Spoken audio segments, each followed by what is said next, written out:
Saudara, sungguh luar biasa. Tadi ketika kita bersama-sama bernyanyi, Tuhan sampaikan sesuatu buat saya. Dan dulu saya pernah melakukan kesalahan yang besar. Ketika di dalam gereja kebaktian minggu, semuanya sedang berbahasa roh.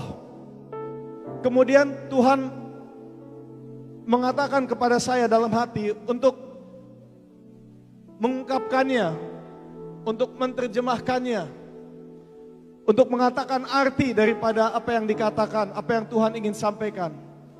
Tetapi saya takut, saudara. Saya tidak berani berkata.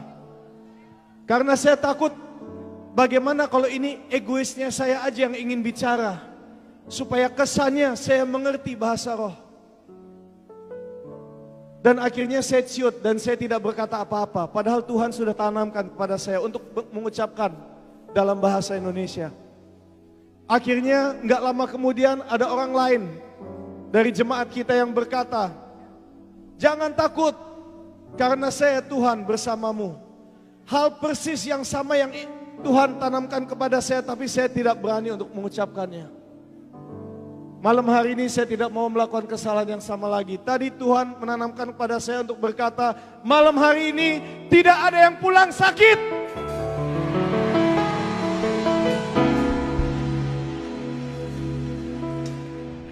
Tidak masuk logika. Tidak masuk logika. Tapi memang Tuhan bukan Tuhan yang logika. Tapi Tuhan adalah Tuhan yang bisa membuat yang mustahil menjadi kenyataan. Amin. Dan malam hari ini saya ingin bicara tentang berani melangkah. Saya sudah sering ke Medan memberikan kesaksian saya. 4-5 episode kehidupan saya, bagaimana Tuhan memperkenalkan dirinya kepada saya, bagaimana Tuhan melindungi saya dari kecelakaan-kecelakaan, bagaimana Tuhan memberikan saya kekuatan, bagaimana Tuhan memberikan saya kesembuhan ilahi, bagaimana Tuhan menegur saya ketika saya menjadi Kristen KTP, dan bagaimana Tuhan memperkenalkan saya dengan seorang gadis yang luar biasa yang sekarang menjadi istri saya. Kasih Tuhan begitu nyata dalam hidup saya. Dan saya percaya apabila saudara diminta untuk naik ke atas, memberikan kesaksian tentang Tuhan, pasti banyak hal yang bisa saudara katakan tentang Tuhan. Hal-hal yang luar biasa, amin. Tapi yang namanya kasih itu sifatnya dua arah. Bagi saudara yang sudah punya suami, sudah punya istri, bagi yang lagi pacaran, saudara tentu tahu apa yang saya katakan. Kasih cinta yang satu arah itu gak enak, amin. Kasih itu sifatnya harus apa? Dua arah. Bagaimana kita bisa mengembalikan kasih yang sudah Tuhan tujukan kepada kita? Pertama kali saya mulai dari sini. Saya mengambil satu langkah, yaitu saya mengakui bahwa saya adalah orang yang berdosa dan bahwa saya butuh Tuhan di dalam hidup saya. Melalui pengakuan itu, saya terima Tuhan Yesus di dalam hidup saya. Dan saya mengambil satu langkah lagi, saya mulai membaca firman Tuhan. Karena Tuhan menegur saya, ketika tadi saya katakan Tuhan menegur saya, Dia menegur saya dengan Amsal 1 ayat 7. Ia mengatakan bahwa saya adalah orang yang bodoh karena menghina hikmat dan didikan. Itu ketika saya menjadi Kristen KTP. Sudah ke gereja, mendengar firman Tuhan, keluar dari gereja berbuat dosa lagi. Dan Tuhan bilang jangan menjadi orang yang bodoh. Dengarkan hikmat dan didikan yang saya hendak berikan kepada kamu. Dan saya mulai membaca firman Tuhan setiap pagi. Dan akhirnya saya mengambil satu langkah lagi.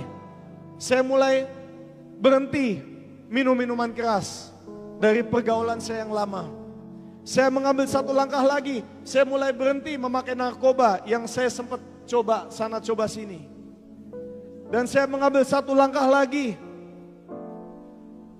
saya berhenti berbuat yang tidak semestinya sama pacar saya.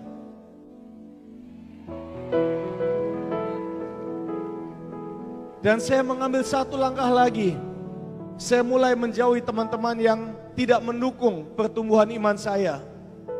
Kadang-kadang butuh pengorbanan saudara untuk ikut Tuhan. Kayak apa yang saudara lakukan malam ini adalah pengorbanan. Orang biasa mana mau hujan-hujanan. Tapi kita melakukannya demi Tuhan. Kita melakukannya untuk Yesus. Dan saya mengambil satu langkah lagi. Saya mulai memberikan persembahan perpuluhan. Karena ketika saya membaca firman Tuhan, karakter Yesus terungkapkan kepada saya. Saya mengerti apa yang Yesus kehendaki dalam hidup saya. Saya mengerti karakternya Yesus. Dan saya mulai mencontohi, saya mulai melakukan apa yang dilakukan oleh Yesus. Saudara, mungkin sebagian ada yang tahu kalau saya dulu itu pemain sinetron laga. Dan kemudian saya mengambil satu langkah lagi, saya berhenti main laga. Siapa yang terakhir ini ngelihat saya main sinetron laga? Enggak ada kan? Kenapa saya berhenti? Karena saya baca dalam satu ayat di mana dikatakan, bila pipi kananmu ditampar, berikan juga kepadanya pipi kirimu. Kalau di sinetron laga, kalau ditampar pipi kanan, kita tendang pipi kiri. Betul nggak? Artinya ternyata apa yang saya lakukan, saya mempromosikan kekerasan. Dan saya bilang saya tidak mau melakukan itu, saya tidak mau melawan ajaran Yesus. Dan saya berhenti main laga. Saya mengambil satu langkah lagi. Saya mulai ketika saya sudah bertumbuh dalam iman, saya mulai melayani di dalam gereja saya. Sebagai usher, kolektor, dan lain sebagainya.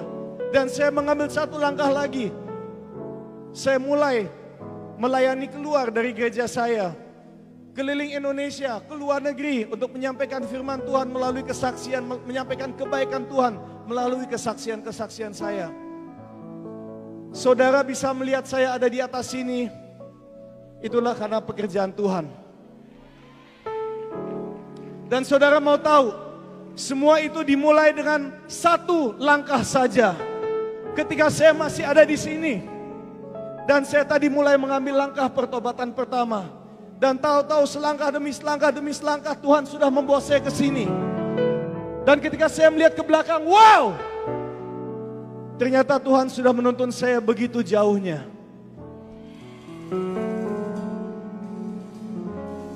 Ketika Tuhan Yesus berjalan menuju Bukit Golgota, memikul salibnya yang begitu berat. Alkitab berkata bahwa ia adalah 100% Tuhan dan 100% manusia. Bayangkan, ia sebagai manusia ketika ia berjalan begitu jauhnya, memikul salibnya. Ia dicaci maki, ia diludahi, ia dipukuli, ia disakiti. Tapi saudara tahu nggak kenapa ia tetap terus melangkah dengan yakin? Alkitab tidak menulis apa yang ada di dalam pikirannya. Tapi saya kira saya tahu apa yang ada di dalam pikiran Yesus pada saat itu.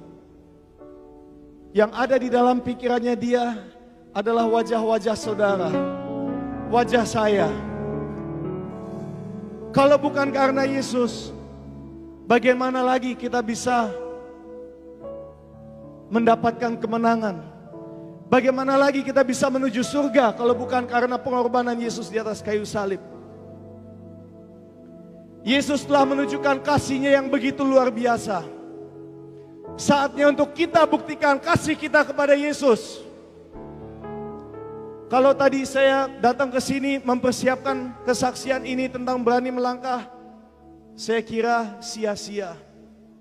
Karena ternyata saudara yang ada di sini, saudara sudah membuktikan keberanian saudara. Amin. Siap melangkah bersama saya? Mari kita melangkah menuju kemenangan. Mari kita melangkah dari kekalahan menuju kemenangan, dari dosa menuju surga. Tuhan Yesus memberkati saudara. God bless you.